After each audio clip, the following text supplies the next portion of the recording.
जब कहूंगा नाचना पड़ेगा। ও রোমিও। Shahid Kapoor is back. আর এবার তিনি শুধু রোমিও নন, তিনি একেবারে মনস্টার রোমিও। ছবির নাম ও রোমিও। বিশাল ভরদ্বাজের পরিচালনায় ভ্যালেন্টাইন উইকে আসছে এমন এক লাভ স্টোরি যেখানে প্রেম মানেই বিপদ। ট্রেলার শুরু হতেই বোঝা যায় এটা কোনো সফট রোমান্টিক ফিল্ম না, এটা ডার্কার আর ভয়ঙ্কর। শাহিদ কাপুর একজন গ্যাংস্টার ওস্তারা নামের এক চরিত্রে অভিনয় করেছেন, যার ভালোবাসা উন্মাদের মতো আর রাগ ধ্বংস ডেকে আনে। এই শাহিদকে আগে কখনো দেখা যায়নি। চোখে আগুন, চেহারায় হিংসা আর ডায়লগ ডেলিভারিতে একেবারে কাঁপুনি। এই ছবির সবচেয়ে বড় সারপ্রাইজ কোনো বাড়তি ডায়লগ নয়, চুপচাপ চোখের অভিনয়ে শাহিদের সঙ্গে জমে উঠেছে কেমিস্ট্রি। নানা পাটেকর মানেই পর্দায় আতঙ্ক, অবিনাশ তিওয়ারি মানেই চাপা আগ্রাসন।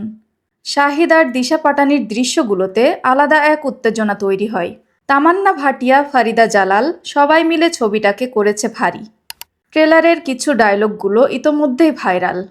ওস্তারা সে পাঙ্গা নেহি লেনে কা, জাব কাহুঙ্গা নাচ না পারেগা। এই সংলাপগুলোই বলে দেয় এই চরিত্র কতটা ভয়ঙ্কর। আর ব্যাকগ্রাউন্ড স্কোর, এক কথায় গোজ বাম্পস। এই ছবির আরেকটা বড় প্লাস পয়েন্ট বিশাল ভরদ্বাজ প্লাস গুলজার প্লাস অরিজিৎ সিং।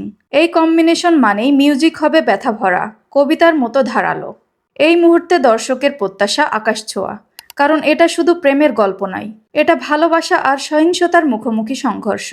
13ই ফেব্রুয়ারি মুক্তি পাচ্ছে ও রোমিও। ভ্যালেন্টাইন উইকেই থিয়েটার কাঁপাতে আসছে সিনেমাটি। প্রশ্ন একটাই, এই রোমিও কি ভালোবাসার জন্য বদলাবে, নাকি ভালোবাসার নামেই সব শেষ করে দেবে? আপনার কি মনে হয়, শাহিদ কাপুরের সেরা পারফরম্যান্স হতে চলেছে কি ও রোমিও? কমেন্টে জানাতে ভুলবেন না। ভিডিওটি ভালো লাগলে একটি লাইক এবং চ্যানেলটি সাবস্ক্রাইব করুন।